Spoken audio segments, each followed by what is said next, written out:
स्फुरितान्तर्बाह्याण्डकोशं हरितोपलाभम् तर्काभयेतं विधिशर्वपूर्व निर्वाणविज्ञानदमानतोऽस्मि प्रथमो हनुमान्नाम द्वितीयो भीमयेव च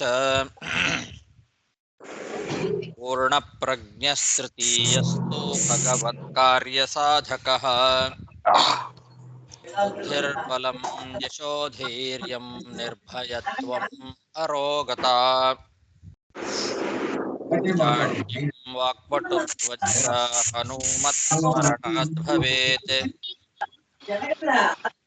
पृथ्वीमण्डलमध्यस्थाः पूर्णबोधमतानुगाः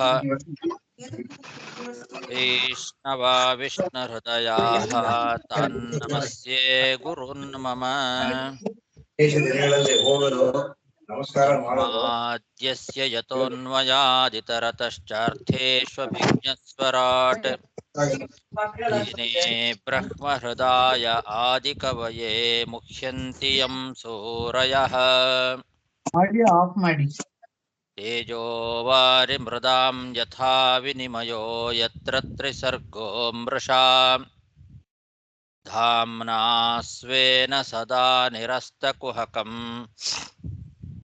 सत्यं परं धीमहि सृष्टिस्थित्यप्येहानियतिदृशितमो बन्धमोक्षाश्च यस्मात् अस्य श्रीब्रह्मरुद्रप्रभृतिसुरनरद्वीषशत्रुत्मकस्य विष्णोर्व्यस्ताः समस्ताः सकलगुणनिधिः सर्वदोषव्यपेतः पूर्णानन्दो व्ययो यो गुरुरपि परमः चिन्तयेतं महान्तम्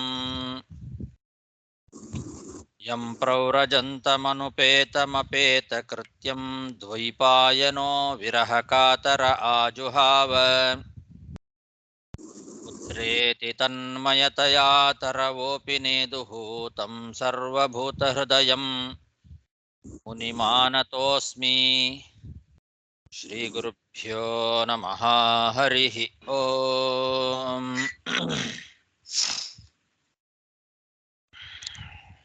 ಶ್ರೀಮದ್ಭಾಗವತದ ಚತುರ್ಥ ಸ್ಕಂದದ 16ನೇ ಅಧ್ಯಾಯದಲ್ಲಿ ಇವತ್ತು 20ನೇ ಶ್ಲೋಕ. ಅಯಂ ತು ಸಾಕ್ಷಾತ್ ಭಗವಾಂಸ್ತ್ರ್ಯಧೀಶಃ ಕೂಟಸ್ಥ ಆತ್ಮಾ ಕಲಯಾವತೀರ್ಣಃ ಯಸ್ಮಿನ್ ಅವಿದ್ಯಾರಚಿತಂ ನಿರರ್ಥಕಂ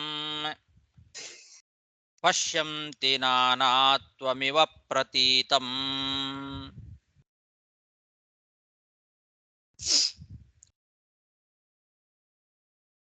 ಪೃಥು ಮಹಾರಾಜನನ್ನ ವಂದಿಮಾಗದರು ಸ್ತೋತ್ರ ಮಾಡ್ತಾ ಇದ್ದಾರೆ.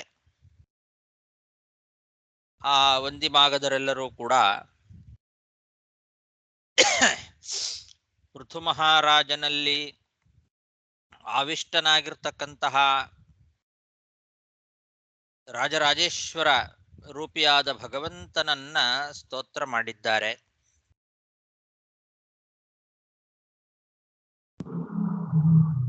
ಆ ರಾಜರಾಜೇಶ್ವರ ರೂಪನಾಗಿರ್ತಕ್ಕಂತಹ ಭಗವಂತನೇ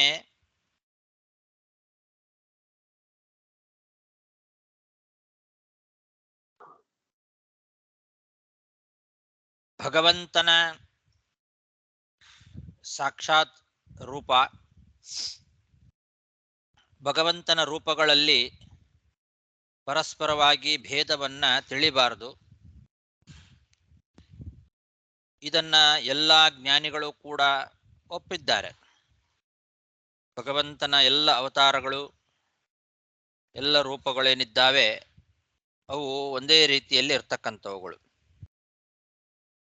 ಅವುಗಳಲ್ಲಿ ಭೇದ ಇಲ್ಲ. ಇಲ್ಲಿ ಪೃಥು ಮಹಾರಾಜನ ಒಳಗೆ ಆವಿಷ್ಟವಾಗಿರ್ತಕ್ಕಂತಹ ರೂಪ ಅದು ರಾಜರಾಜೇಶ್ವರ ರೂಪ. ಆ ಭಗವಂತನ ಆವೇಶದಿಂದಲೇನೆ ಇವನಲ್ಲಿ ಇಂತಹ ಎಲ್ಲ ಗುಣಗಳು ಕೂಡ ಬಂದಿದ್ದಾವೆ. ಇದುವರೆಗೆ ಅವನಲ್ಲಿ ಅನೇಕ ಗುಣಗಳನ್ನ ಸ್ತೋತ್ರ ಮಾಡಿದ್ರು. ಎಲ್ಲ ಲೋಕಪಾಲಕರ ಶಕ್ತಿಯೂ ಕೂಡ ಅವನಲ್ಲಿ ಇದೆ ಅಂತ ತೋರಿಸಿಕೊಟ್ರಲ್ಲ, ಅದೆಲ್ಲಾ ಗುಣಗಳು ಕೂಡ ಈ ಪೃಥು ಮಹಾರಾಜನಲ್ಲಿ ಬಂದದ್ದು ಅವನ ಒಳಗೆ ಆವೇಶ ರಾಜರಾಜೇಶ್ವರ ರೂಪ ಇದ್ದದ್ರಿಂದಲೇನೆ. ಆ ಭಗವಂತ ರಾಜರಾಜೇಶ್ವರ ಅವನು ಸಾಕ್ಷಾತ್ ಭಗವಂತನಾಗಿದ್ದಾನೆ, ಮೂರು ಲೋಕದ ಒಡೆಯನಾಗಿದ್ದಾನೆ, ತ್ರಿಧೀಶಃ, ಕೂಟಸ್ಥಃ ಅಂದ್ರೆ ನಿರ್ವಿಕಾರನಾಗಿದ್ದಾನೆ, ಆತ್ಮ ಅಂದ್ರೆ ಸರ್ವ ಅಂತರ್ಯಾಮಿಯಾಗಿದ್ದಾನೆ, ಕಲಯಾವತೀರ್ಣ ಅನೇಕ ರೂಪಗಳಿಂದ ಅವನು ಅವತಾರಗಳನ್ನ ಮಾಡ್ತಾನೆ, ಅನೇಕ ಜೀವರಲ್ಲಿ ಅಂತರ್ಯಾಮಿಯಾಗಿ ನಾನಾ ರೂಪಗಳಿಂದ ಇರ್ತಾನೆ. ಆದರೂ ಆ ರೂಪಗಳಿಗೆ ಭೇದ ಇಲ್ಲ. ಆ ಭಗವಂತನ ರೂಪಗಳಿಗೆ ಭೇದವನ್ನ ಯಾರು ತಿಳಿತಾರೋ ಅದು ಭ್ರಾಂತಿ.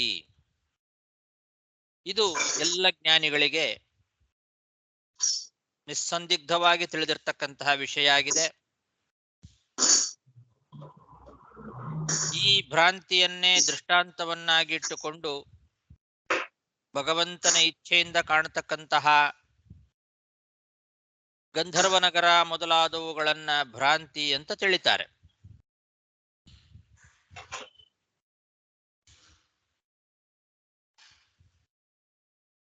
ಹಾಗಾಗಿ ಪೃಥು ಮಹಾರಾಜನಲ್ಲಿ ಆವಿಷ್ಟವಾದ ಭಗವಂತನ ರಾಜರಾಜೇಶ್ವರ ಎಂಬ ರೂಪಕ್ಕೂ ಸಾಕ್ಷಾತ್ ಭಗವಂತನಿಗೂ ಯಾವ ಭೇದವೂ ಕೂಡ ಇಲ್ಲ ಅಂತ ಹೀಗೆ ಸ್ತೋತ್ರ ಮಾಡ್ತಾ ಇದ್ದಾರೆ. ಅಂದ್ರೆ ಈ ಪೃಥು ಮಹಾರಾಜನ ಒಳಗೆ ಆವಿಷ್ಟವಾಗಿರ್ತಕ್ಕಂತಹ ಆ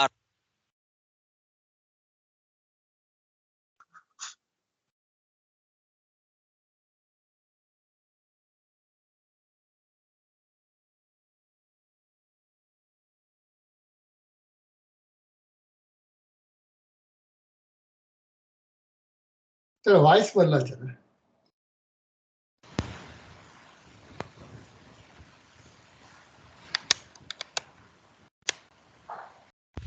ಇವಾಗ ಬರ್ತಾ ಇದೆಯಾ? ಎಷ್ಟೊತ್ತಾಗಿತ್ತು ಕಟ್ಟಾಗಿ? ಇವತ್ತ ಒಂದು ಒಂದು ಒಂದು ನಿಮಿಷ ಮುಂಚೆ ನಿಮಗೆ ಕಟ್ ಆಯ್ತು. ಸೊ ವಾಯ್ಸ್ ಬರ್ತಾ ಇದೆ ಗುಡ್ಬಿಳೆ, ನಾವು ಕೇಳ್ತಾ ಇದೀವಿ. ಭಗವಂತನ ರೂಪಗಳಿಗೆ ಭೇದ ಇಲ್ಲ ಅನ್ನೋದನ್ನು ತಿಳಿಸ್ತಾ ಇದ್ದಾರೆ. ಈಗ ಪೃಥು ಮಹಾರಾಜನ ಒಳಗೆ ಆವಿಷ್ಟವಾದ ಯಾವ ರಾಜರಾಜೇಶ್ವರ ರೂಪ ಇದೆ, ಈ ರೂಪ ಅದು ಸಾಕ್ಷಾತ್ ಭಗವಂತನದ್ದೇ. ಆ ಒಳಗೆ ಆವಿಷ್ಟವಾದ ರೂಪಕ್ಕೂ ಸಾಕ್ಷಾತ್ ಭಗವಂತನಿಗೂ ಯಾವುದೇ ರೀತಿಯಾದ ವ್ಯತ್ಯಾಸ ಇಲ್ಲ, ಭೇದ ಇಲ್ಲ. ಇದು ಎಲ್ಲ ಜ್ಞಾನಿಗಳಿಗೂ ತಿಳಿದಿರ್ತಕ್ಕಂತಹ ವಿಷಯವೇ ಆಗಿದೆ ಅಂತ ಸ್ತೋತ್ರ ಮಾಡ್ತಾ ಇದ್ದಾರೆ ವಂದಿಮಾಗದರು. ಇಲ್ಲಿ ಯಸ್ಮಿನ್ ಅವಿದ್ಯಾರಚಿತಂ ನಿರರ್ಥಕಂ ಪಶ್ಯಂತಿ ನಾನಾತ್ವಮಿವ ಪ್ರತೀತಂ ಅಂತ ಇದೆ. ಯಸ್ಮಿನ್ ಪ್ರತೀತಂ ಅಂದ್ರೆ ಯಾವ ಜೀವರಲ್ಲಿ ಕಾಣತಕ್ಕಂತಹ ಅಂತ, ಆ ಯಸ್ಮಿನ್ ಅನ್ನೋದನ್ನ ಪ್ರತೀತಂ ಅಂತನ್ನೋದಕ್ಕೆ ಅನ್ವಯ ಇಟ್ಟುಕೊಂಡು ಯಸ್ಮಿನ್ ಪ್ರತೀತಮಪಿ ನಾನಾತ್ವಂ ಅರ್ಥಶೂನ್ಯಂ ಪಶ್ಯಂತಿ ಅಂತ ಶ್ರೀಧರಿಯ ವ್ಯಾಖ್ಯಾನದಲ್ಲಿ ಹೇಳಿದ್ದಾರೆ. ಯಸ್ಮಿನ್ ಪ್ರತೀತಂ ಅಪಿ ನಾನಾತ್ವಂ ಅರ್ಥಶೂನ್ಯಂ ಪಶ್ಯಂತಿ, ಜೀವರಲ್ಲಿ ಕಾಣ್ತಕ್ಕಂಥದ್ದು ಅಂತ. ಯಸ್ಮಿನ್ ಪ್ರತೀತಂ ಬೇರೆ ವಿಶ್ವನಾಥ ವ್ಯಾಖ್ಯಾನ ಮತ್ತು ವೀರರಾಘವ ವ್ಯಾಖ್ಯಾನಕಾರರು ಕೂಡ ಹಾಗೆ ಹೇಳಿದ್ದಾರೆ. ದೇಹಾಭಿಮಾನ ಪ್ರಯುಕ್ತನಾಗಿ ಜೀವ ತನ್ನ ದೇವ, ಮನುಷ್ಯ ಮೊದಲಾದ ನಾನಾ ದೇಹಗತವಾದ ನಾನಾತ್ವವನ್ನ ತನ್ನಲ್ಲಿ ಇಲ್ಲದೇ ಇದ್ದದ್ದನ್ನ ತನ್ನಲ್ಲಿ ಆರೋಪ ಮಾಡ್ಕೊಳ್ತಾನೆ ಅಂತ. ದೇವನಾಗಿ, ಮನುಷ್ಯನಾಗಿ ಹೀಗೆ ನಾನಾ ದೇಹದಲ್ಲಿ ಇರುವ ತಾನು, ಅವನಲ್ಲಿ ಯಾವುದೇ ಭೇದ ಇಲ್ಲ, ಆದರೂ ತನ್ನಲ್ಲಿ ತಾನು ಇಲ್ಲದೇ ಇದ್ದ ಭೇದವನ್ನ ಆರೋಪ ಮಾಡ್ಕೊಳ್ತಾನೆ. ಅಂತ ಈ ರೀತಿ ಅರ್ಥ ಮಾಡಿದ್ದಾರೆ. ಆದರೆ ಇದು ಎಲ್ಲ ಜೀವರ ಸ್ವಭಾವ, ಎಲ್ಲ ಜೀವರಲ್ಲಿಯೂ ಇದೆ.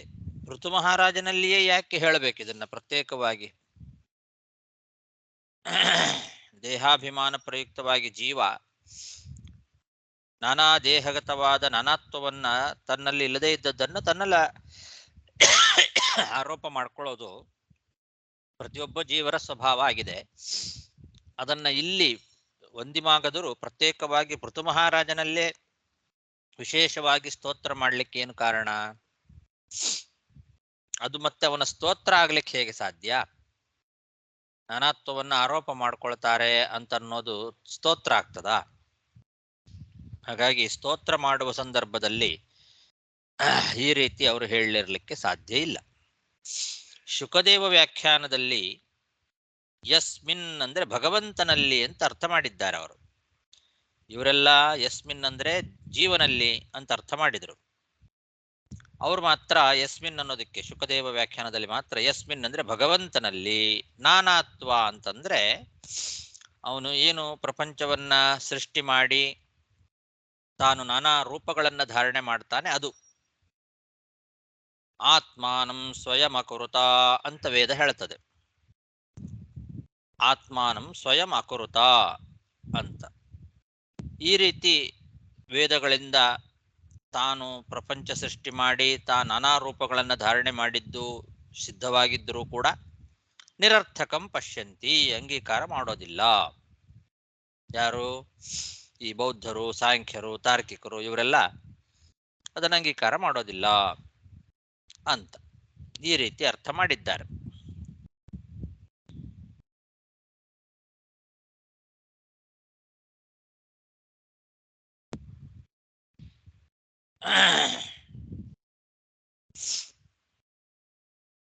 ಇದನ್ನ ಬ್ರಹ್ಮಸೂತ್ರವೇ ನಿರಾಕರಣೆ ಮಾಡಿದೆ.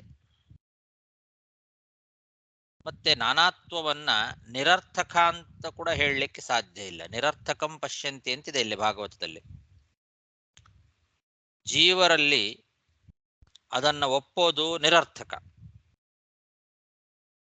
ಆದರೆ ಇಲ್ಲಿ ಹಾಗೆ ಹೇಳಿಲ್ಲ. ಜೀವರಲ್ಲಿ ಅಂತ ಮತ್ತೆ ಅದನ್ನು ಅಧ್ಯಾಹಾರ ಮಾಡ್ಕೊಳ್ಬೇಕಾಗ್ತದೆ. ಯಾಕೆಂದ್ರೆ ಯಸ್ಮಿನ್ ಅನ್ನೋದಕ್ಕೆ ಭಗವಂತನಲ್ಲಿ ಅಂತ ಹಿಂದೆ ಅರ್ಥ ಮಾಡಿದ್ದಾರೆ. ನಾನಾತ್ವವನ್ನ ನಿರರ್ಥಕ ಅಂತ ಹೇಳಲಿಕ್ಕೆ ಸಾಧ್ಯ ಇಲ್ಲ. ಸ್ವಲ್ಪ ಕಷ್ಟ ಇದು ವ್ಯಾಖ್ಯಾನ ಮಾಡೋದು ಅವರ ಪ್ರಕಾರ ಇಟ್ಟುಕೊಂಡ್ರು ಕೂಡ. ಇನ್ನು ಗಿರಿಧರಿಯ ವ್ಯಾಖ್ಯಾನ, ಜೀವ ಗೋಸ್ವಾಮಿ ವ್ಯಾಖ್ಯಾನಗಳಲ್ಲಿ ಯಸ್ಮಿನ್ ಅಂತಾದ ಮೇಲೆ ತತ್ವತೋ ಜ್ಞಾತೆ ಸತಿ ಅನ್ನೋದನ್ನು ಅಧ್ಯಾಹಾರ ಮಾಡಿಕೊಂಡಿದ್ದಾರೆ ಅವರು. ಯಸ್ಮಿನ್ ತತ್ವತೋ ಜ್ಞಾತೆ ಸತಿ ಅಂದ್ರೆ ಸರಿಯಾಗಿ ತಿಳಿದರೆ, ಪರಮಾತ್ಮನನ್ನ ಸರಿಯಾಗಿ ತಿಳಿದರೆ ಪ್ರಮಿತವಾದ ಈ ನಾನಾ ವಿಧವಾದ ಪ್ರಪಂಚವೂ ಕೂಡ ಸ್ವಪ್ನ ಪದಾರ್ಥದಂತೆ ನಿರರ್ಥಕ, ನಿಷ್ಪ್ರಯೋಜನ ಅಂತ ಹೇಳಿದ್ದಾರೆ. ಈ ರೀತಿ ಅರ್ಥ ಮಾಡಿದ್ದಾರೆ. ಭಗವಂತನನ್ನ ಸರಿಯಾಗಿ ತಿಳಿದರೆ ಅನ್ನೋದನ್ನ ಅಲ್ಲಿ ಅಧ್ಯಾಹಾರ ಮಾಡ್ಕೋಬೇಕು. ಯಸ್ಮಿನ್ ಅಂತ ಅಷ್ಟೇ ಇದೆ. ಯಸ್ಮಿನ್ ಯಾವ ಭಗವಂತನಲ್ಲಿ ಅಂತ ಆದ್ಮೇಲೆ ತತ್ವತೋ ಜ್ಞಾತೆ ಸತಿ ಅನ್ನೋದನ್ನ ಅಧ್ಯಾಹಾರ ಮಾಡಿಕೊಂಡು ಅವನನ್ನು ಚೆನ್ನಾಗಿ ತಿಳ್ಕೊಂಡ್ರೆ ವಿದ್ವಾಂಸಃ ಇದಂ ಪ್ರತೀತಮಪಿ ನಾನಾತ್ವಂ ಸರ್ವಮಪಿ ವಿಶ್ವಂ, ಇದು ನಾನಾ ವಿಧವಾಗಿ ತೋರ್ತಕ್ಕಂತಹ ಪ್ರಪಂಚ ಏನಿದೆ ಇದು ಕೂಡ ಸ್ವಪ್ನ ಗಂಧರ್ವನಗರಾದಿ ಪದಾರ್ಥಮೇವ ನಿರರ್ಥಕಂ ನಿಷ್ಪ್ರಯೋಜನಕಂ ಪಶ್ಯಂತಿ ಅಂತ ಇದು ಗಿರಿಧರಿಯ ವ್ಯಾಖ್ಯಾನ. ಇದು ಸ್ವಪ್ನ ಪದಾರ್ಥದಂತೆ ನಿರರ್ಥಕ. ಭಗವಂತನನ್ನು ಸರಿಯಾಗಿ ತಿಳಿದ್ರೆ ಈ ಪ್ರಪಂಚ ಎಲ್ಲ ಸ್ವಪ್ನ ಪದಾರ್ಥದಂತೆ ನಿರರ್ಥಕವಾಗ್ತದೆ, ನಿಷ್ಪ್ರಯೋಜನವಾಗ್ತದೆ ಅಂತ ಇಲ್ಲೂ ಕೂಡ ಅಧ್ಯಾಹಾರ ಮಾಡಿಕೊಳ್ಬೇಕಾಗ್ತದೆ. ಅದು ಸ್ವಲ್ಪ ಕಷ್ಟಕರವಾದದ್ದು. ಇನ್ನು ವೀರರಾಘವ ವ್ಯಾಖ್ಯಾನದಲ್ಲಿ ಭಗವತ್ ಪರವಾಗಿ ಮತ್ತೊಂದು ರೀತಿಯಲ್ಲಿ ವ್ಯಾಖ್ಯಾನ ಮಾಡಿದ್ದಾರೆ ಅವರು. ಏನು ಅಂದ್ರೆ ಜೀವರುಗಳೆಲ್ಲ ಪರಮಾತ್ಮನಿಗೆ ಶರೀರಭೂತರಾಗಿದ್ದಾರೆ. ಆ ಜೀವರಿಗೆ ತಮ್ಮದೇ ಆದ ಶರೀರ ಇದೆ. ಜೀವನಿಗೆ ಬಾಲ್ಯ, ಯೌವನ, ಕೌಮಾರ ಮೊದಲಾದವುಗಳು ಹೇಗೆ ಇದೆಯೋ ಅದರಂತೆ ದೇವ, ಮನುಷ್ಯ, ಈ ರೀತಿ ದೇವತ್ವ, ಮನುಷ್ಯತ್ವ ಮೊದಲಾದವುಗಳೆಲ್ಲ ಅವಾಸ್ತವವಾಗಿ ಇದ್ರೂ ಕೂಡ ಕಾಣ್ತದೆ. ಆದ್ರಿಂದ ಅವನಿಗೆ ಅನರ್ಥ ಇದೆ. ಯಾಕೆ ಅಂದ್ರೆ ಅವನು ಪ್ರಕೃತಿಗೆ ಅಧೀನನಾಗಿದ್ದಾನೆ, ಕರ್ಮಾಧೀನನಾಗಿದ್ದಾನೆ. ಪರಮಾತ್ಮನಿಗೂ ಜೀವ ಶರೀರನಾದ್ದರಿಂದ ಜೀವನ ಈ ದೇವ ಮನುಷ್ಯತ್ವಾದಿ ದೋಷಗಳು ತನ್ನಲ್ಲಿ ಇಲ್ಲದೇ ಇರೋದು ಕಾಣ್ತದೆ. ಆದರೆ ಅನರ್ಥ ಇಲ್ಲ. ಯಾಕೆ ಅಂದ್ರೆ ಅವನು ಪ್ರಕೃತಿಗೆ ಅಧೀನನಲ್ಲ, ಕರ್ಮವಶನಲ್ಲ ಆ ಭಗವಂತ. ಜೀವನಿಗೆ ಮಾತ್ರ ಅದು ಅನರ್ಥ ಕಾಣ್ತದೆ. ಯಾಕೆ ಅಂದ್ರೆ ಅವನು ಪ್ರಕೃತಿಗೆ ಅಧೀನ, ಕರ್ಮಾಧೀನ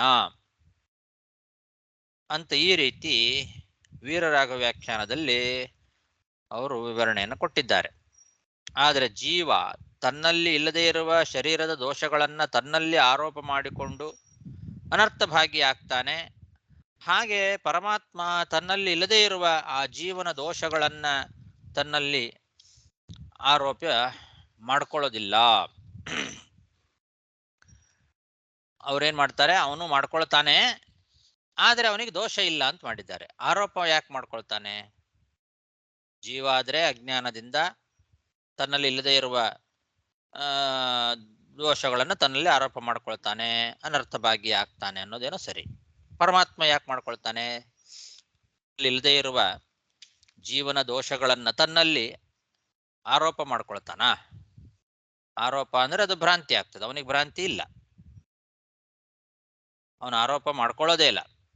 ಇವರು ಆರೋಪ ಮಾಡ್ಕೊಳ್ತಾನೆ, ಆದ್ರೂ ದೋಷ ಇಲ್ಲ ಅಂತ ಅರ್ಥ ಮಾಡ್ತಾರೆ. ಆರೋಪ ಮಾಡ್ಕೊಳ್ತಾನೆ ಅನ್ನೋದೇ ತಪ್ಪಾಯ್ತಲ್ಲ, ಅವನಿಗೆ ಭ್ರಾಂತಿಯನ್ನು ಹೇಳಿದಾಗಾಯ್ತು. ಆಮೇಲೆ ಅನರ್ಥ ಪ್ರಸಕ್ತಿ ಇಲ್ಲ ಅಂತನ್ಲಿಕ್ಕೆ ಅವ್ರು ಕಾರಣ ಕೊಡೋದು ಪ್ರಕೃತಿ ಅಧೀನ ಅಲ್ಲ, ಅವನು ಕರ್ಮವಶನಾಗಿಲ್ಲ ಅಂತ. ಅದರ ಅವಶ್ಯಕತೆಯೂ ಇಲ್ಲ.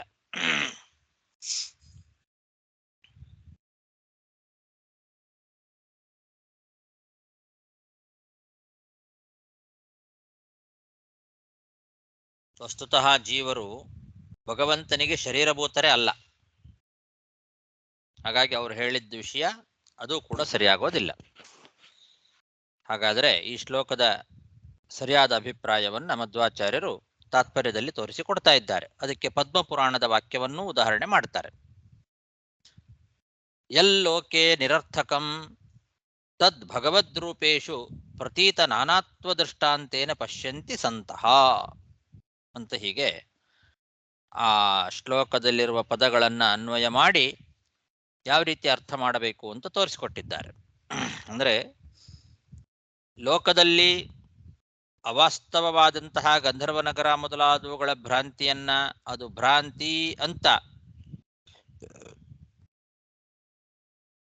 ಭಗವಂತನ ಮತ್ಸ್ಯಾದಿ ರೂಪಗಳೇನಿದ್ದಾವೆ ಆ ರೂಪಗಳಲ್ಲಿ ಪ್ರತೀತವಾದ ಅವಾಸ್ತವ ಭೇದ ಭ್ರಾಂತಿಯನ್ನ ದೃಷ್ಟಾಂತವಾಗಿಟ್ಟುಕೊಂಡು ಸಜ್ಜನರು ತಿಳ್ಕೊಳ್ತಾರೆ ಅಂತ.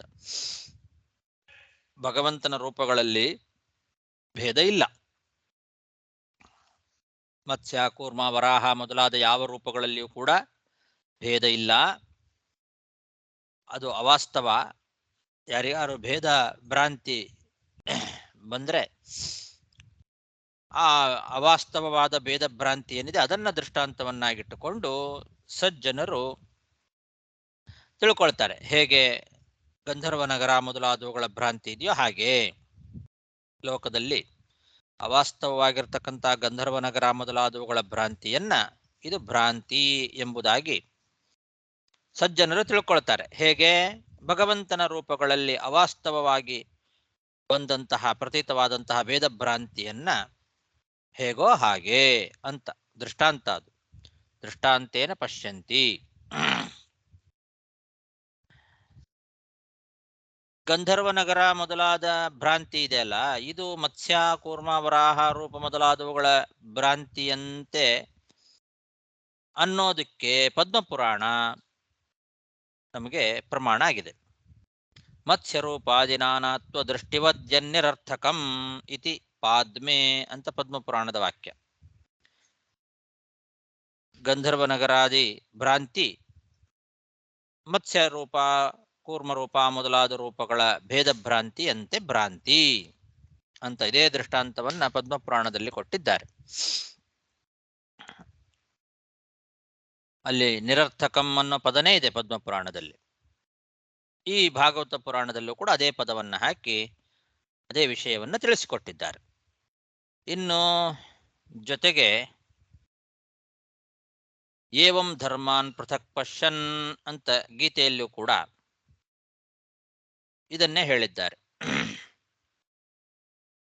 ಭಗವಂತನ ಗುಣ, ರೂಪ, ಧರ್ಮ ಮೊದಲಾದವುಗಳಲ್ಲಿ ಭೇದವನ್ನು ಯಾರು ತಿಳಿತಾನೋ ಅವನು ಅನರ್ಥವಾಗಿ ಆಗ್ತಾನೆ ಅಂತ ವೇದದಲ್ಲಿಯೂ ಕೂಡ ಈ ಮಾತು ಬಂದಿದೆ. ಹಾಗಾಗಿ ಭಗವಂತನ ರೂಪಗಳಲ್ಲಿ ಭೇದ ಇಲ್ಲ. ಯಾರಾದರೂ ಭೇದವನ್ನು ತಿಳಿದರೆ ಅದು ಭ್ರಾಂತಿ. ಅದೇ ಭ್ರಾಂತಿಯಂತೆ ಯಾವ ರೀತಿ ಇಲ್ಲದೇ ಇರತಕ್ಕಂತಹ ಭೇದದ ಭ್ರಾಂತಿ ಏನಿದೆ ಮತ್ಸ್ಯಾದಿ ರೂಪಗಳಲ್ಲಿ, ಅದರಂತೆ ಲೋಕದಲ್ಲಿ ಅವಾಸ್ತವವಾಗಿರ್ತಕ್ಕಂಥ ಗಂಧರ್ವ ನಗರಾದಿಗಳ ಭ್ರಾಂತಿ ಅಂತ ತಿಳ್ಕೊಳ್ತಾರೆ ಅಂತ ಹೀಗೆ ವಂದಿಮಾಗದರು ಭಗವಂತನ ರಾಜರಾಜೇಶ್ವರ ರೂಪ ಏನಿದೆ ಪೃಥು ಮಹಾರಾಜನಲ್ಲಿ ಆವಿಷ್ಟವಾದ ರೂಪ, ಅದು ಸಾಕ್ಷಾತ್ ಭಗವಂತನ ರೂಪ. ಅದಕ್ಕೂ ಮೂಲ ರೂಪಕ್ಕೂ ಯಾವುದೇ ರೀತಿಯಾದ ಭೇದ ಇಲ್ಲ ಅಂತ ಹೀಗೆ ಸ್ತೋತ್ರ ಮಾಡ್ತಾ ಇದ್ದಾರೆ. ಅಯಂತು ಸಾಕ್ಷಾತ್ ಭಗವಾಂಸ್ತ್ರಿದೀಶಃ ಕೂಟಸ್ಥ ಆತ್ಮ ಕಲಯಾವತೀರ್ಣಃ ಯಸ್ಮಿನ್ ಅವಿದ್ಯಾರಚಿತಂ ನಿರರ್ಥಕಂ ಪಶ್ಯಂತಿ ನಾನಾತ್ವಮಿವ ಪ್ರತೀತಂ ಅಯಂ ಭುವೋ ಮಂಡಲಮೋದಯಾದ್ರೇಃ ಗೋಪ್ತೈಕವೀರೋ ನರದೇವನಾಥಃ ಆಸ್ಥಾಯ ಚೈತ್ರಂ ರಥಮಾತ್ತಚಾಪಃ ಪರ್ಯಸ್ಯತೆ ದಕ್ಷಿಣತೋ ಯಥಾರ್ಕಃ. ಹಾಗೆ ಈ ಪೃಥು ಮಹಾರಾಜನ ಸ್ತೋತ್ರವನ್ನು ಮುಂದುವರಿಸ್ತಾ ಇದ್ದಾರೆ ವಂದಿಮಾಗದರು. ಈ ಪೃಥು ಮಹಾರಾಜ ಅದ್ವಿತೀಯನಾಗಿರ್ತಕ್ಕಂತಹ ವೀರ, ನರದೇವನಾಥ, ರಾಜರಿಗೆಲ್ಲ ರಾಜನಾಗಿರ್ತಕ್ಕಂಥವನು. ಇವನು ಈ ಇಡೀ ಭೂಮಂಡಲವನ್ನ ಉದಯಾಚಲದವರೆಗೆ ಇರ್ತಕ್ಕಂತಹ ಇಡೀ ಭೂಮಂಡಲ, ಮಂಡಲಂ ಉದಯಾದ್ರೇಹೆ ಗೋಪ್ತಾ, ರಕ್ಷಣೆ ಮಾಡ್ತಾನೆ. ಉದಯಾಚಲದವರೆಗೆ ಇರ್ತಕ್ಕಂತಹ ಸಮಸ್ತ ಭೂಮಂಡಲಕ್ಕೆ ಇವನು ಒಡೆಯನಾಗ್ತಾನೆ, ಇಡೀ ಭೂಮಂಡಲವನ್ನು ರಕ್ಷಣೆ ಮಾಡ್ತಾನೆ. ಇವನಿಗೆ ಯಾವತ್ತೂ ಸೋಲು ಅನ್ನೋದಿಲ್ಲವೇ ಇಲ್ಲ. ಇವನು ರಥವನ್ನ ಏರಿ ಬಿಲ್ ಹಿಡಿದು ಇಡೀ ಭೂಮಂಡಲವನ್ನ ಸೂರ್ಯನಂತೆ ಪ್ರದಕ್ಷಿಣೆ ಮಾಡ್ತಾನೆ ಅಂತ ಸ್ತೋತ್ರ ಮಾಡ್ತಾ ಇದ್ದಾರೆ. ಯಥಾ ಅರ್ಕಃ ಅಂದ್ರೆ ಸೂರ್ಯ ಹೇಗೆ ಭೂಮಿಯನ್ನ ಪ್ರದಕ್ಷಿಣೆ ಮಾಡ್ತಾನೋ ಹಾಗೆ ಇವನು ಕೂಡ ರಥವನ್ನ ಏರಿ ಆತ್ತ ಚಾಪಃ ಕೈಯಲ್ಲಿ ಬಿಲ್ ಹಿಡ್ಕೊಂಡು ರಥ ಏರಿ ಇಡೀ ಭೂಮಂಡಲವನ್ನ ಸೂರ್ಯನಂತೆ ಪ್ರದಕ್ಷಿಣೆ ಮಾಡ್ತಾನೆ. ಉದಯಾಚಲದವರೆಗಿನ ಸಮಸ್ತ ಭೂಮಂಡಲಕ್ಕೆ ಒಡೆಯನಾಗಿ ಇಡೀ ಭೂಮಂಡಲವನ್ನ ಚೆನ್ನಾಗಿ ಕಾಪಾಡ್ತಾನೆ ಅಂತ ಆ ಪೃಥು ಮಹಾರಾಜನ ಗುಣವನ್ನೇ ಮತ್ತೆ ಸ್ತೋತ್ರ ಮಾಡಿದ್ದಾರೆ. ಅಯಂ ಭುವೋ ಮಂಡಲಮೋದಯಾದ್ರೇಃ ಗೋಪ್ತೈಕವೀರೋ ನರದೇವನಾಥಃ ಆಸ್ಥಾಯ ಚೈತ್ರಂ ರಥಮಾತ್ತಚಾಪಃ ಪರ್ಯಸ್ಯತೆ ದಕ್ಷಿಣತೋ ಯಥಾರ್ಕಃ ತಸ್ಮೈ ನೃಪಾಲಾ ಕಿಲ ತತ್ರ ಬಲಿಂ ಹರಿಷ್ಯಂತಿ ಸಲೋಕಪಾಲಾಃ ಮಂಸ್ಯಂತಿ ಯೇಷಾಂ ಸ್ತ್ರಿಯ ಆದಿರಾಜಂ ಚಕ್ರಾಯುಧಂ ತದ್ಯಶ ಉಚ್ಚರಂತ್ಯಃ. ಈ ಪೃಥು ಮಹಾರಾಜ ಇಡೀ ಭೂಮಂಡಲವನ್ನ ಪ್ರದಕ್ಷಿಣೆ ಮಾಡ್ತಾನೆ ಅಂತ ಹೇಳಿದರು. ಕೈಯಲ್ಲಿ ಬಿಲ್ಲು ಹಿಡಿದು ಇಡೀ ಭೂಮಂಡಲವನ್ನ ಇವನು ಸೂರ್ಯನಂತೆ ಪ್ರದಕ್ಷಿಣೆ ಮಾಡ್ತಾನೆ.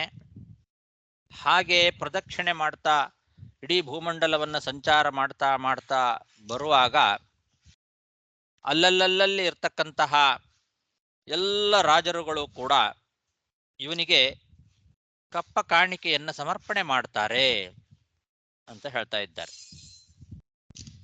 ಇವನು ರಾಜಾಧಿರಾಜ, ಹಾಗಾಗಿ ಎಲ್ಲ ರಾಜರು ಕೂಡ, ಎಲ್ಲ ಲೋಕಪಾಲಕರು ಯಾರ್ಯಾರಿದ್ದಾರೆ ಅವರೆಲ್ಲರೂ ಕೂಡ ಇವನು ಬರುವಾಗ ಅಲ್ಲಲ್ಲಲ್ಲಿ ಇವನಿಗೆ ಕಪ್ಪ ಕಾಣಿಕೆಯನ್ನು ಕೊಡ್ತಾರೆ. ಮತ್ತು ಅವರ ಹೆಂಡತಿಯರು ಇವನ ಕೀರ್ತಿಯನ್ನ ಹಾಡಿ ಹೊಗಳುತ್ತಾರೆ. ಆ ಎಲ್ಲ ರಾಜರ ಹೆಂಡತಿಯರು ಇವನ ಒಳಗೆ ರಾಜಾದಿರಾಜನಾದ ಚಕ್ರಧಾರಿಯಾದ ಭಗವಂತ ಇದ್ದಾನೆ ಅಂತ ತಿಳ್ಕೊಂಡು ಆ ಭಗವಂತನ ಗುಣಗಾನ ಮಾಡುತ್ತಾರೆ. ಈ ಪೃಥು ಮಹಾರಾಜನ ಒಳಗೆ ಅವಿಷ್ಟನಾದ ಭಗವಂತ ಅವನು ಸರ್ವೋತ್ತಮ, ಮಹಾ ಕೀರ್ತಿಶಾಲಿ, ಮಹಾ ಪರಾಕ್ರಮಿ ಅಂತ ಹೀಗೆ ಅವನ ಸ್ತೋತ್ರಗಳ ಮಾಡ್ತಾರಂತೆ ಎಲ್ಲ ಆ ರಾಜರುಗಳ ಹೆಂಡಂದಿರು. ಹೀಗೆ ಇಡೀ ಭೂಮಂಡಲವನ್ನ ಸಂಚಾರ ಮಾಡ್ತಾ ಎಲ್ಲರ ಕೈಯಿಂದ ಕಪ್ಪವನ್ನು ಸ್ವೀಕಾರ ಮಾಡ್ತಾ ಅವರವರ ಹೆಂಡತಿಯರೇನಿದ್ದಾರೆ ಆ ರಾಜರುಗಳ ಲೋಕಪಾಲಕರ ಹೆಂಡತಿಯರು ಅವರಿಂದ ಸ್ತೋತ್ರವನ್ನು ಕೂಡ ಮಾಡಿಸ್ಕೊಳ್ತಾನೆ. ತಸ್ಮೈ ನೃಪಾಲಾ ಕಿಲ ತತ್ರ ತತ್ರ ಬಲಿಂ ಹರಿಷ್ಯಂತಿ ಸಲೋಕಪಾಲಾಃ ಮಂಸ್ಯಂತಿ ಯೇಷಾಂ ಸ್ತ್ರಿಯ ಆದಿರಾಜಂ ಚಕ್ರಾಯುಧಂ ತದ್ಯಶ ಉಚ್ಚರಂತ್ಯಃ ಅಯಂ ಮಹೀಂಗಾಂ ದುದುಹೇಧಿರಾಜಃ ಪ್ರಜಾಪತಿರ್ವೃತ್ತಿಕರ ಪ್ರಜಾನಾಂ ಯೋ ಲೀಲಯಾದ್ರೀನ್ ಸ್ವಶರಾಸಕೋಟ್ಯ ಭಿಂದನ್ ಸಮಾಂ ಗಾಮಕರೋದ್ಯಥೇಂದ್ರಃ. ಮತ್ತೆ ಅಧಿರಾಜ, ರಾಜಾಧಿರಾಜನಾಗಿರ್ತಕ್ಕಂತಹ ಈ ಪೃಥು ಮಹಾರಾಜ ಪ್ರಜೆಗಳನ್ನು ಚೆನ್ನಾಗಿ ರಕ್ಷಣೆ ಮಾಡ್ತಾ ಆ ಪ್ರಜೆಗಳ ರಕ್ಷಣೆಗೆ ಅವರ ಜೀವನ ವೃತ್ತಿ ನಡಿಬೇಕಲ್ಲ, ಅದಕ್ಕೋಸ್ಕರ ಈ ಭೂಮಿಯನ್ನೇ ಗೋರೂಪವನ್ನಾಗಿ ಮಾಡಿ ಆ ಗೋರೂಪಳಾದ ಭೂಮಿಯಿಂದ ಹಾಲು ಕರಿತಾನೆ. ಗಾಂ ದುದುಹೆ ಅಯಂ ಮಹೀಂ ಗಾಂ ದುದುಹೆ. ಗೋರೂಪಳಾಗಿರ್ತಕ್ಕಂತಹ ಭೂಮಿಯನ್ನ ಆ ಗೋವು ಹಾಲು ಕರೆಯುವಂತೆ ಈ ಭೂಮಿಯಿಂದ ಎಲ್ಲ ರೀತಿಯಾದ ಸಂಪತ್ತನ್ನ ಕರಿತಾನೆ. ಮತ್ತೆ ಯಥಾ ಇಂದ್ರಃ, ಇಂದ್ರನಂತೆ ತನ್ನ ಬಿಲ್ಲಿನ ತುದಿಯಿಂದ ಅನಾಯಾಸವಾಗಿ ಪರ್ವತಗಳನ್ನೆಲ್ಲ ಭೇದನೆ ಮಾಡಿ ಈ ಭೂಮಿಯನ್ನ ಸಮತಟವಾಗಿ ಇರುವಂತೆ ಮಾಡ್ತಾನೆ. ಎಲ್ಲ ಪ್ರಜೆಗಳು ವಾಸ ಮಾಡಲಿಕ್ಕೆ ಯೋಗ್ಯವಾಗುವಂತೆ, ಜನರು ಈ ಭೂಮಿಯಲ್ಲಿ ಸಸ್ಯಗಳನ್ನ ಬೆಳೆಯುವಂತೆ, ಕೃಷಿ ಮಾಡಲಿಕ್ಕೆ ಬೇಕಾಗುವ ಜಾಗ, ವಾಸ ಮಾಡಲಿಕ್ಕೆ ಬೇಕಾಗುವ ಜಾಗ, ಓಡಾಡಲಿಕ್ಕೆ ಬೇಕಾಗತಕ್ಕಂತಹ ರಸ್ತೆಗಳು ಮೊದಲಾದಂತಹ ಎಲ್ಲ ವ್ಯವಸ್ಥೆ ಭೂಮಿಯಲ್ಲಿ ಸಮತಟ್ಟಾಗಿ ಇರುವಂತೆ. ಯಾಕೆಂದ್ರೆ ಅಲ್ಲಲ್ಲಲ್ಲಿ ಪರ್ವತಗಳು, ಗುಡ್ಡಗಳು, ಪರ್ವತಗಳು, ಆ ತಗ್ಗು ಉಬ್ಬು ಪ್ರದೇಶ, ಇದು ವಾಸ ಮಾಡಲಿಕ್ಕೆ ಯೋಗ್ಯವಾಗಿಲ್ಲ. ಈ ಪೃಥು ಮಹಾರಾಜನ ಕಾಲದಲ್ಲಿ ಇದನ್ನೆಲ್ಲ ಸರಿ ಮಾಡ್ತಾನೆ ಅವನು. ಈ ಭೂಮಿ ಸಮತಟವಾಗಿ ಇರುವಂತೆ ಮಾಡ್ತಾನೆ. ಒಂದು ಕಡೆಯಿಂದ ಮತ್ತೊಂದು ಕಡೆಗೆ ಓಡಾಡಲಿಕ್ಕೆ ರಸ್ತೆಗಳು, ವಾಸ ಮಾಡಲಿಕ್ಕೆ ಮನೆ ಕಟ್ಕೊಳ್ಳಿಕ್ಕೆ ಬೇಕಾಗುವ ಜಾಗ, ಕೃಷಿ ಮಾಡಲಿಕ್ಕೆ ಬೇಕಾಗುವ ಭೂಮಿ, ಹೀಗೆ ಭೂಮಿ ಸಮತಟವಾಗಿ ಇರುವಂತೆ ಮಾಡ್ತಾನೆ. ಅದಕ್ಕೆ ಆ ಗುಡ್ಡಗಾಡು ಪ್ರದೇಶಗಳು, ತಗ್ಗು ಉಬ್ಬು ಪ್ರದೇಶಗಳೆಲ್ಲ ಏನಿದ್ದಾವೆ ಅದನ್ನೆಲ್ಲ ತನ್ನ ಬಿಲ್ಲಿನ ತುದಿಯಿಂದ ಭೇದನ ಮಾಡ್ತಾನೆ. ಇಂದ್ರ ಹೇಗೆ ತನ್ನ ವಜ್ರಾಯುಧದಿಂದ ಪರ್ವತಗಳನ್ನ ಸೀಳಿದ್ನೋ ಹಾಗೆ ಇವನು ಕೂಡ ಈ ಪರ್ವತಗಳನ್ನೆಲ್ಲ ಭೇದನ ಮಾಡಿ ಆ ಭೂಮಿ ಸಮನಾಗಿ ಇರುವಂತೆ ಮಾಡ್ತಾನೆ. ಆ ಭೂಮಿಯನ್ನೇ ಗೋರೂಪವನ್ನಾಗಿ ಮಾಡಿ ಅದರಿಂದ ಎಲ್ಲ ರೀತಿಯಾದ ಸಸ್ಯಗಳನ್ನ, ಔಷಧಿಗಳನ್ನ, ಎಲ್ಲ ರೀತಿಯಾದ ಸಂಪತ್ತನ್ನ, ಯಾರ್ಯಾರಿಗೆ ಏನೇನು ಬೇಕೋ ಎಲ್ಲ ರೀತಿಯಾದ ಸಂಪತ್ತನ್ನ ಕರಿತಾನೆ. ಅಯಂ ಮಹೀಂ ಗಾಂ ದುದುಹೇಧಿರಾಜಃ ಪ್ರಜಾಪತಿರ್ವೃತ್ತಿಕರ ಪ್ರಜಾನಾಂ ಯೋ ಲೀಲಯಾದ್ರೀನ್ ಸ್ವಶರಾಸಕೋಟ್ಯಾ ಭಿಂದನ್ ಸಮಾಂ ಗಾಮಕರೋದ್ಯಥೇಂದ್ರಃ. ಸಾಕು. ಶ್ರೀಕೃಷ್ಣಾರ್ಪಣಮಸ್ತು. 23 ಶ್ಲೋಕ ಆಯ್ತು ಅಲ್ಲಿಗೆ. ನಮಸ್ಕಾರ ಆಚಾರ್ಯ. ಹರೇ ನಮಃ. ಇವತ್ತು ಪಾಠ ಇದೆ ಅಲ್ಲ, ಎಲ್ಲಾ ಪಾಠನೂ ಇದೆ ಅಲ್ವಾ? ಮೋಸ್ಟ್ಲಿ ಎಲ್ಲ ಇದೆ ಅನ್ಸತ್ತೆ. ಇವತ್ತು ಮಾಡ್ಲಿಕ್ಕೆ ಪ್ರಯತ್ನ ಮಾಡ್ತೇನೆ. ನಾಳೆ ತಾನೇ ಪಾಡ್ಯ. ನಿಮ್ಗೆ? ಹೌದು, ನಾಳೆ ಪಾಡ್ಯ. ನಾಳೆ ಇರೋದಿಲ್ಲ, ಇವತ್ತು ಮಾಡಬಹುದು ಪಾಠ. ನಮಸ್ಕಾರ ಆಚಾರ್ಯ. ಈ ಗೋರು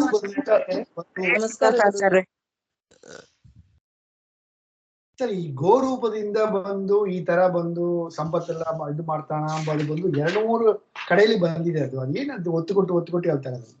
ಅದು ಬಹಳ ದೊಡ್ಡ ಕೆಲಸ. ಆದ್ರಿಂದ ಋತು ಮಹಾರಾಜ ಮಾಡಿದ ಮಹಾ ಕಾರ್ಯಗಳಲ್ಲಿ ಅದೊಂದು ದೊಡ್ಡದು.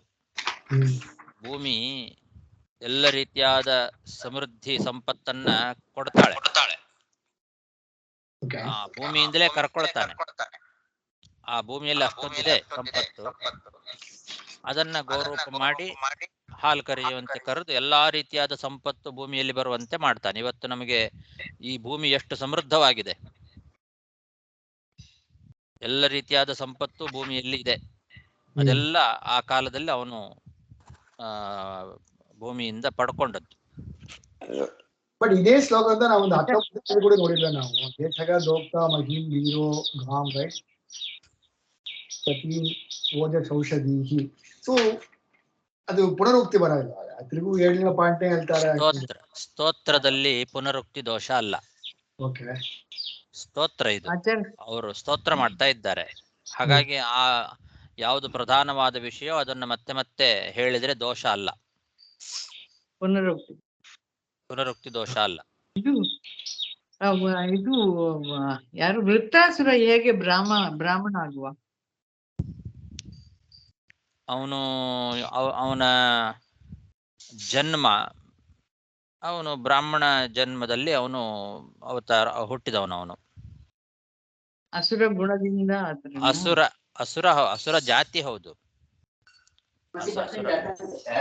ಅಸುರರು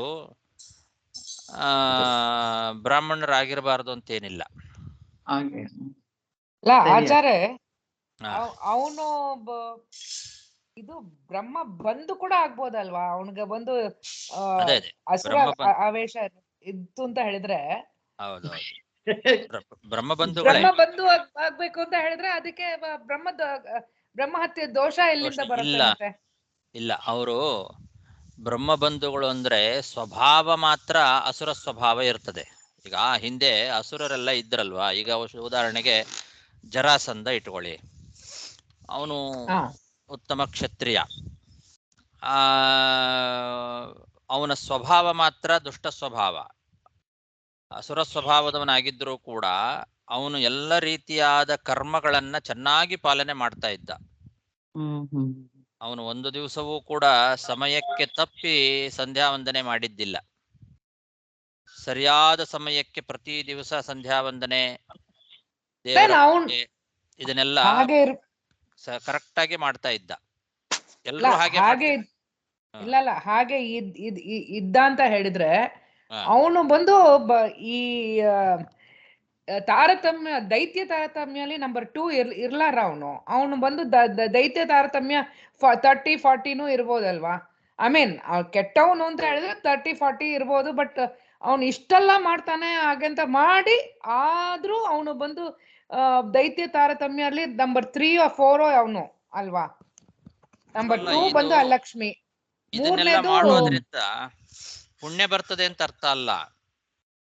ಅವರ ಆ ಕ್ಷಾತ್ರ ಧರ್ಮ ಏನಿದೆ ಅದನ್ನ ಎಲ್ಲರೂ ಅವರು ಪಾಲನೆ ಮಾಡ್ತಾ ಇದ್ರು.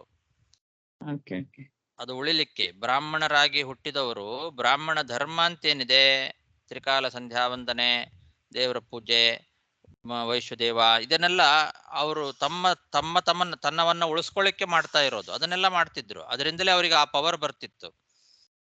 ಸ್ವಭಾವನೇ ಇಲ್ವಲ್ಲ ಆಚಾರ್ಯ. ಅಲ್ಲಲ್ಲ, ಆ ಶಕ್ತಿಯನ್ನ, ತಮ್ಮಲ್ಲಿ ಬಂದ ಆ ಶಕ್ತಿಯನ್ನ ಕೆಟ್ಟದಕ್ಕೆ ಉಪಯೋಗಿಸ್ತಿದ್ರು ಅಷ್ಟೇ. ಆಮೇಲೆ ಭಗವಂತನಲ್ಲಿ ಭಕ್ತಿ ಇರ್ಲಿಲ್ಲ ಅವರಿಗೆ. ಹಿರಣ್ಯಕಶಿಪು ತರ. ಹಾ, ಅದೇ ಅವರೆಲ್ಲ ಹಾಗೆ. ಎಲ್ಲಾ ದೈತ್ಯರು ಅಷ್ಟೇ. ಮಹಾಭಾರತದಲ್ಲಿಯೂ ಕೂಡ ಯುದ್ಧ ನಡೀತಾ ಇರುವಾಗ ಸಂಧ್ಯಾವಂದನೆ ಸಮಯ ಬಂದ ತಕ್ಷಣ ಎಲ್ಲರೂ ಯುದ್ಧ ನಿಲ್ಲಿಸಿ ಸಂಧ್ಯಾವಂದನೆ ಮಾಡಿದ್ರು ಅಂತ ಹೇಳುತ್ತದೆ. ಅವರೆಲ್ಲ ಆ ಕಡೆ ಕೌರವ ಪಕ್ಷದಲ್ಲಿ ನಿಂತವರೆಲ್ಲ ದುಷ್ಟರು, ಅಷ್ಟು ಜನ ದುಷ್ಟರು ಇದ್ರು ಕೂಡ ಕಾಲಕ್ಕೆ ಸಂಧ್ಯಾವಂದನೆ ಯಾರು ಬಿಡ್ತಿರ್ಲಿಲ್ಲ. ಸಾಯಂಕಾಲ ಆಯ್ತು, ಸಂಧ್ಯಾವಂದನೆ ಸಮಯ ಆಯ್ತು ಅಂದ್ಕೂಡಲೇ ತಕ್ಷಣ ಯುದ್ಧ ನಿಲ್ಲಿಸಿ ಅವರೆಲ್ಲ ಆ ಧೂಳಿನಿಂದಲೇ ಅರ್ಘ್ಯ ಕೊಟ್ರಂತ. ಅಲ್ಲಿ ನೀರಿರ್ಲಿಲ್ಲ. ಅಲ್ಲಿ ರಣರಂಗದಲ್ಲಿ ಬಿದ್ದ ಧೂಳನ್ನೇ ಎತ್ತಿ ಅರ್ಘ್ಯ ಕೊಟ್ರು. ಎಲ್ಲರೂ ಕೂಡ ಸಂಧ್ಯಾವಂದನೆ ಸಮಯದಲ್ಲಿ ಸಂಧ್ಯಾವಂದನೆ ಮಾಡಿ ಆಮೇಲೆ ಮತ್ತೆ ಯುದ್ಧ ಪ್ರಾರಂಭ ಆಯ್ತು ಅಂತ ಹೇಳ್ತದೆ. ಹಾಗಾಗಿ ಎಲ್ಲರೂ ಅದನ್ನೆಲ್ಲ ಮಾಡ್ತಿದ್ರು. ಅವರೆಲ್ಲ ತಪಸ್ಸು ಮಾಡಿ ಆ ಶಕ್ತಿ ಪಡ್ಕೊಳ್ತಿದ್ರಲ್ಲ. ಇಂದ್ರಜಿತ್ತು ಅವರೆಲ್ಲ ಬೇಕಾದಂಗೆ, ಅದೆಲ್ಲ ನಮಗೆ ಇತಿಹಾಸದಲ್ಲಿದೆ. ಅವರಿಗೆ ಸ್ವಲ್ಪ ಶಕ್ತಿ ಕಡಿಮೆ ಆಯ್ತು ಅಂತಂದ್ರೆ ಹೋಗಿ ಅವನು ಮತ್ತೆ ಏಕಾಂತ ಪ್ರದೇಶಕ್ಕೆ ಹೋಗಿ ತಪಸ್ಸು ಮಾಡಿ ಆ ಸಿದ್ಧಿಯನ್ನ ಪಡ್ಕೊಂಡು ಶಕ್ತಿ ತಗೊಂಡು ಆಮೇಲೆ ಬಂದು ಯುದ್ಧ ಮಾಡ್ತಿದ್ರು.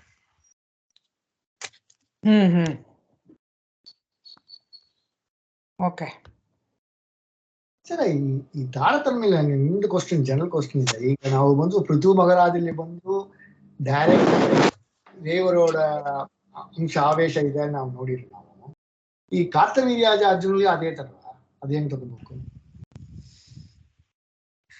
ಕಾರ್ತವೀರ್ಯಾರ್ಜುನನಲ್ಲಿ ಯಾರ್ದು? ದೇವರೋಡ ಅಂಶ ಅವನದಲ್ಲಿ ಇದೆಲ್ಲ ನಿಮಗೆ ಕಾರ್ತವೀರ್ಯಾರ್ಜುನಲ್ಲಿ ಒಂದು ನೋಡ್ಬೇಕು. ನನಗೆ ಅಷ್ಟು ಸರಿಯಾಗಿ ಪರ್ಫೆಕ್ಷನ್ ಇಲ್ಲ ಅದ್ರಲ್ಲಿ. ಈ ದೇವರು ಬಂದು ಅವನ ಡೈರೆಕ್ಟ್ ಆಗಿ ಬಂದು ಅಂಶ ಇದ್ರು ಕೂಡ ಅವನ ಕಚ್ಚಿ ಬಂದು 5ನೇ ಕಚ್ಚಿದ್ದಾರೆ. ಅವನ ಬಂದು 5ನೇ ಕಚ್ಚಿದ ಬರ್ತಾ ಇರಲಿಲ್ಲ. ಯಾರು ಈ ಪೃಥು ಮಗರಾಜ ಎಲ್ಲ ಬಂದು 19 ಹೌದು, 19ನೇ ಕಕ್ಷೆ. ಅವನ ಜೀವನ ಕಕ್ಷೆ 19. ಆದ್ರೆ ಅವನ ಒಳಗೆ ಆವಿಷ್ಟನಾದ ಭಗವಂತನ ಶಕ್ತಿಯಿಂದ ಅವನಲ್ಲಿ ಇಂತಿಂತ ಕಾರ್ಯಗಳನ್ನೆಲ್ಲ ಮಾಡ್ಲಿಕ್ಕಾಯ್ತು. ಅವನ ಯೋಗ್ಯತೆಗೂ ಮೀರಿದ ಹೆಚ್ಚಿನ ಕಾರ್ಯಗಳನ್ನೆಲ್ಲ ಮಾಡಿದ್ನಲ್ಲ, ಅದು ಆ ಭಗವಂತನ ಆವೇಶದಿಂದ. ಎಲ್ಲಾ ಚಕ್ರವರ್ತಿ ಒಂದು 19ನೇ ಕಕ್ಷೆ ಬರುವಂತಲ್ಲ, ಇವನು ಆಗ್ಲಿ 19 ಕಕ್ಷೆ. ಹೌದು. ಸೊ ಆ ಒಂದು ಲಾಜಿಕ್ ಇಟ್ರೆ ನೀವೊಂದು 6ನೇ ಕಕ್ಷೆ ನೋಡಿದ್ರೆ ನೀವು ಜಾಂಬವತಿ, ನೀಲ, ಭದ್ರ, ಮಿತ್ರವಿಂಧ್ಯ, ಕಾಲಿಂದಿ, ಲಕ್ಷ್ಣ, ಅಲ್ಲಿ ಜಾಂಬವತಿಲಿ ಬಂದು ಏನೋ ಲಕ್ಷ್ಮಿಯೋட ಆವೇಶ ಬರ ಅಂತ ಅವಳು ಬಂದು ಶೇಷಣಿ ಸಮವ ಆಗ್ತಾರೆ ಪ್ರಿಯತ್ವ ವಿಷಯದಲ್ಲಿ ಬರ್ತಾರೆ ನಾವು. ಹೌದು, ಅಲ್ಲಿ ಹೆಂಗ ಆಗ ಒಂದು ಶೇಷಣಿ ಈಕ್ವಲ ಬರ್ತಾರೆ. ಆ ಒಂದು ಆವೇಶ, ಅದೇ ಆವೇಶ ಬಲದಿಂದ ಯಾವಾಗ್ಲೂ ಇರೋದಿಲ್ಲ. ಅದು ಆವೇಶ ಜಾಸ್ತಿ ಆದಾಗ ಆವಾಗ ಸ್ವಲ್ಪ ಉಳಿದವರಿಗಿಂತ ಹೆಚ್ಚಿನವಳಾಗ್ತಾಳೆ ಆ ಸಮಯದಲ್ಲಿ ಮಾತ್ರ. ಬಟ್ ಅದೇ ತರ ಇದಕ್ಕೆ ಪೃಥು ಮಗರಾಜ ಆಗೋದಿಲ್ಲ ಅಂತ. ಅದೇ ಆ ಭಗವಂತನ ಆವೇಶ ಇದ್ದಾಗ, ಹೆಚ್ಚು ಆವೇಶ ಬಂದಾಗ ಉಳಿದ ರಾಜರುಗಳಿಗಿಂತ ಅವನು ಸ್ವಲ್ಪ ಹೆಚ್ಚಾಯದ್ನಲ್ಲ. ಇವಾಗ ಚಕ್ರವರ್ತಿಯಾಗಿ ಮೆರೆದ್ನಲ್ಲ, ಎಲ್ಲಾ ಲೋಕಪಾಲಕರ ಶಕ್ತಿನೂ ಇತ್ತು ಅವನಲ್ಲಿ.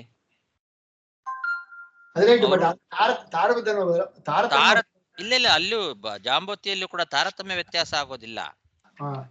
ಜಾಂಬವತಿಯ ತಾರತಮ್ಯ ಯಾವತ್ತು ಅದು 6ನೇ ಕಕ್ಷೆನೆ. ಹೆಚ್ಚು ಆವೇಶ ಲಕ್ಷ್ಮೀ ದೇವಿಯ ವಿಶೇಷ ಆವೇಶ ಬಂದ ಸಮಯದಲ್ಲಿ ಮಾತ್ರ ಆ ಒಂದು ಕಕ್ಷೆಗೆ ಸಮಾನವಾದ ಶಕ್ತಿ ಅವಳಲ್ಲಿ ಬರ್ತದೆ. ಭಗವಂತನಿಗೆ ಅಷ್ಟು ಪ್ರೀತಿ ಪಾತ್ರಳಾಗ್ತಾಳ ಆ ಸಮಯದಲ್ಲಿ ಅಂತ ಅರ್ಥ. ಅಲ್ಲ, ಆವೇಶ ಬರೋ ಟೈಮಲ್ಲಿ ಆವಾಗ ಪರಮಾತ್ಮ ಜೊತೆ ಮದ್ವೆ ಆಗತ್ತೇನೋ, ಅದನ್ನು ಅದೇ ಪ್ರೀತಿ. ಆ ಟೈಮಲ್ಲಿ ಭಗವಂತ ಜಾಸ್ತಿ ಪ್ರೀತಿ ಮಾಡ್ತಾನೆ. ಆ ಟೈಮಲ್ಲಿ ಪರಮಾತ್ಮ ಅವ್ರು ಬಂದು ಪರಮಾತ್ಮ ಜೊತೆನೆ ಮದ್ವೆ ಆಗತ್ತೆ, ಯಾರ ಜೊತೆನೂ ಇಲ್ಲ. ನಾನು ಇದು ಆ ಟೈಮಲ್ಲಿ ಪರಮಾತ್ಮದು, ಅದಕ್ಕೆ ಕೃಷ್ಣಾವತಾರ ಟೈಮಲ್ಲಿ ಆವಾಗ ತಾನೆ 6 ಜನಕ್ಕೂ ಆವೇಶ ಇತ್ತು ಹಾಗೆ ಅಂತ. ಹೌದು. ತುಂಬಾ ಇಂಟ್ರೆಸ್ಟಿಂಗ್ ಆಚಾರ್ಯ, ತುಂಬಾ ಇಂಟ್ರೆಸ್ಟಿಂಗ್ ರಿಯಲಿ. ಇದೆಲ್ಲ ನಿಮ್ಗೆ ಎಲ್ಲ ಅನಂತ ಧನ್ಯವಾದಗಳು ಹೇಳ್ಬೇಕು. ನೀವು ಮಾಡೋದು ನಮ್ಗೆಲ್ಲ ಹೇಳ್ಕೊಟ್ಟೋದು ತುಂಬಾ ತುಂಬಾ ಸಂತೋಷ. ನಿಮ್ ಸೇವೆಗೆ ಯಾವ್ದು ಈಕ್ವಲೆಂಟೇ ಇಲ್ಲ. ಬೆಳಗಿನ ಹೊತ್ತು you make the morning time very refreshing and divine. ಧನ್ಯವಾದಗಳು ಸರ್. ನಮಸ್ಕಾರ ಆಚಾರ್ಯ.